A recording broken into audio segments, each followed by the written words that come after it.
Con la finalización de la ley de ayuda humanitaria que protegía a los clientes del sistema financiero y a quienes tenían obligaciones con los bancos, hay instituciones financieras que ya han comenzado un proceso de cobro.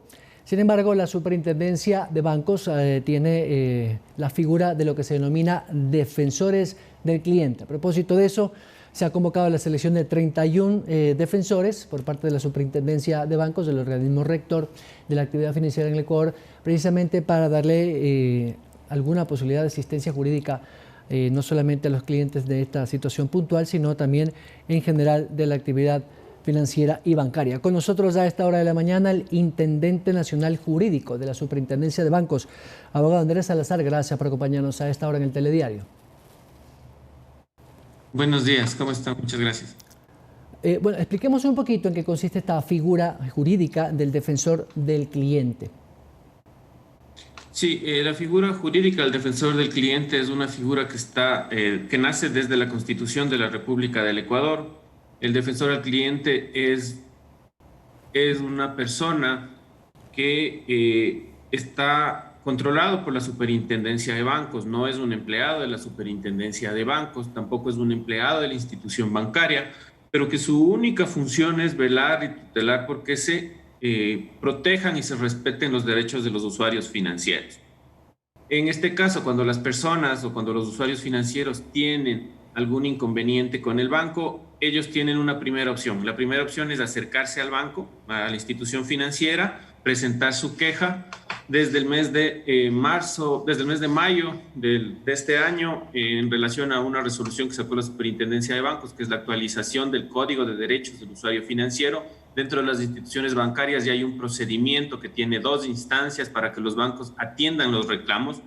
Si no se resuelven los reclamos dentro de la propia institución bancaria, la opción de las personas es acudir al defensor al cliente o pueden ellos acudir directamente al defensor al cliente, y el defensor del cliente lo que hace es ser un vínculo con la institución bancaria. Hay un proceso de conciliación, de negociación, en donde el defensor al cliente intenta que se llegue a un acuerdo con la institución bancaria para que resuelvan el problema, que resuelvan la queja o el reclamo que tiene el usuario financiero. Y en este sentido, si no se resuelve dentro del defensor al cliente, los usuarios financieros ya tienen la vía administrativa ante la superintendencia. Pero lo que hace el defensor al cliente es esto, es ser una etapa de negociación, de conciliación entre la institución financiera, bancaria y, en este caso, los usuarios financieros para encontrar una solución. ¿Es vinculante para la autoridad monetaria o para la institución financiera la recomendación que da este defensor del cliente, o es discrecional su recomendación? No, no es vinculante porque es una etapa de conciliación. Sin embargo, es una etapa muy válida, y actualmente con los nuevos procedimientos que se han implementado en esta administración de Superintendencia de Bancos, con el mayor control que se les da a los defensores del cliente, con el cambio normativo que se ha hecho desde el año anterior, nosotros tenemos buenos resultados sobre la actuación de los defensores del cliente, y tenemos los datos actuales nos señalan que actualmente se están resolviendo muchos más conflictos y está comenzando a ser ya una institución o una herramienta muy válida para que se llegue a un consenso y que se les guíe a los clientes en cuál es el procedimiento o cómo tienen que resolver sus conflictos con las instituciones financieras.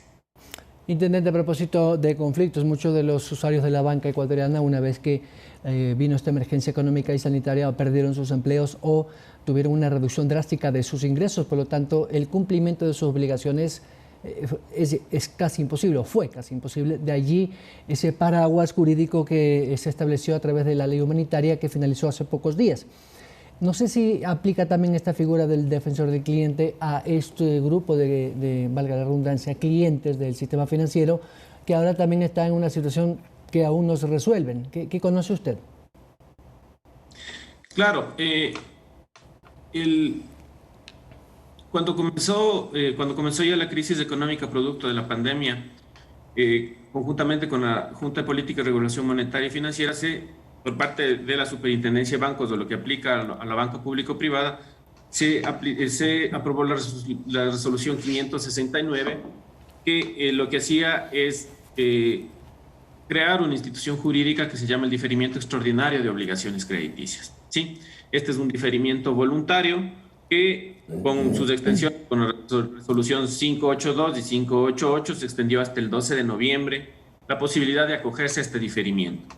En este sentido, al haberse terminado el diferimiento y dentro de la vigencia de las resoluciones sobre el diferimiento, si los usuarios financieros tuvieron inconvenientes con las instituciones bancarias o ellos sienten o ellos han constatado que no se aplicaron las resoluciones o que la aplicación de estas resoluciones o la negativa de la aplicación de esas resoluciones, porque era una aplicación que tenía que acordarse para llegar a un diferimiento extraordinario, tenía que acordarse como era voluntaria la figura entre la institución bancaria y entre los usuarios financieros. Si esa negativa no fue motivada, no fue sustentada, o por último, si no se les entregó una nueva tabla de amortización, si se les cobró alguno de los recargos que están prohibidos dentro de esas resoluciones, ellos pueden acercarse directamente a la institución financiera a hacer el reclamo, al defensor, al cliente a hacer el reclamo o a exponer su queja o su reclamo, o directamente a la superintendencia de bancos para que la superintendencia de bancos en vía administrativa haga la investigación y de ese caso disponga al banco que se tomen todas las medidas al respecto. Intendente, un poco para ahondar en el asunto, es que también hay una especie de presión psicológica, algo como un bullying de los bancos, las tarjetas de créditos que llaman, que le envían correos, que mensajes de texto, que de alguna otra manera presiona al usuario que está en una situación incómoda por la falta de recursos o por no tener empleo, así de fácil. Primero hay que llenar la olla, como se dice vulgarmente, para ver cómo cumplo con mis obligaciones. Y en ese entorno de tanta presión, evidentemente, los clientes o los usuarios de la banca y del sistema financiero a veces no saben qué acudir. ¿Cómo podrían aquellos ciudadanos que nos ven a esta hora y nos escuchan acceder a estos derechos que le da la ley ecuatoriana, la Constitución? Como le digo, en este caso hay tres niveles de protección de los derechos de los usuarios financieros. El primero es la propia institución financiera. Hoy las instituciones financieras, y si usted tiene una cuenta en uno de los bancos, en estos meses le debe haber llegado una notificación en la cual le señalan una serie de formularios, le señalan una serie de procedimientos que se han implementado ya formalmente dentro de las instituciones financieras, que es el proceso interno del banco para resolver como institución bancaria sus conflictos. Usted puede acudir al banco, en el banco le van y tienen la obligación de indicarle al usuario financiero cuál es el procedimiento a seguir internamente. Si usted no quiere o no está de acuerdo o no tiene ningún resultado con ese proceso del banco, que tiene que ser un proceso expedito, usted puede acudir al usuario, al defensor, al cliente. Pero usted también puede acudir de forma directa a la superintendencia para que ya haya una tutela formal administrativa y esta tutela de la superintendencia ya es una tutela vinculante. Nosotros tenemos toda una tipicidad de casos y tenemos levantado varios tipos de casos en función de, por ejemplo, que hubieron cobros que no autorizaron los usuarios financieros, por ejemplo, que no les llegaron las notificaciones sobre ciertas transacciones, hay temas sobre cheques, etcétera, etcétera, que es la tipología más grande que tenemos nosotros de las quejas y de los reclamos que presentan los usuarios. Entonces, para la defensa, para la tutela de derechos y cuando los usuarios no están de acuerdo con las actuaciones del banco, tienen estas vías y pueden inclusive acudir de forma directa a la superintendencia para que en un trámite relativamente sencillo se pide información al banco y en el caso de que se encuentre que el banco no sustenta adecuadamente según la normativa sus actuaciones, la superintendencia incluso puede disponer el reverso de esas operaciones de forma inmediata. Señor Intendente, gracias por este espacio y le quiero aprovechar su presencia, ya vamos a despedir.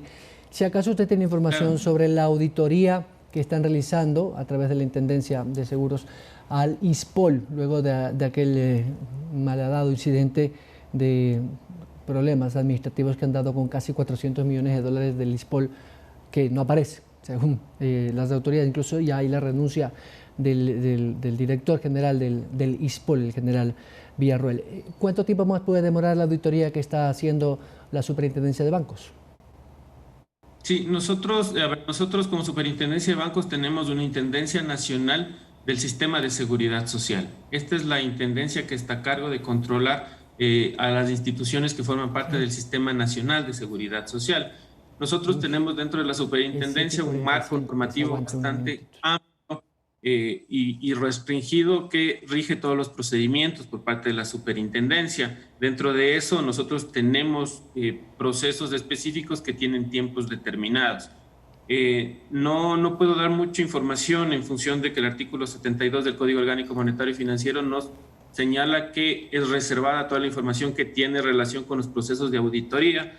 Sin embargo, lo que le puedo decir es de forma general cómo funciona un proceso de control por parte de la superintendencia.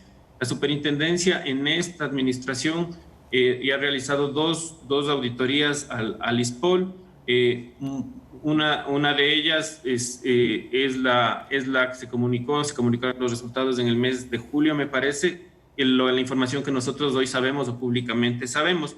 De esos procesos de auditoría no es que se cierran inmediatamente. De ahí la superintendencia comunica una serie de medidas que tienen que realizar las entidades para que vayan corrigiendo las falencias o las deficiencias que se observaron dentro del proceso de supervisión, y sobre ese plan de acción o ese plan que presenta cada una de las entidades se hace un seguimiento y se inician nuevas acciones de control. Entonces, entiendo que este momento nos encontramos en eso, nos encontramos exigiendo o nos encontramos vigilando que la entidad lo que haga es cumple el plan de acción que se presentó a la superintendencia, y estamos haciendo un seguimiento para que se vayan subsanando todas las observaciones que se encontraron en los procesos de auditoría. Eso no solo se hace en la seguridad social, se hace con todos los bancos, con banca pública, con banca privada, porque son los procesos internos que tiene la superintendencia, y estos procesos de auditoría son dinámicos. Entonces no es que terminan, no es que inician y terminan, sino inician, se comunican observaciones y se vigila el cumplimiento de esas observaciones, y que las entidades, en este caso el ISPOL,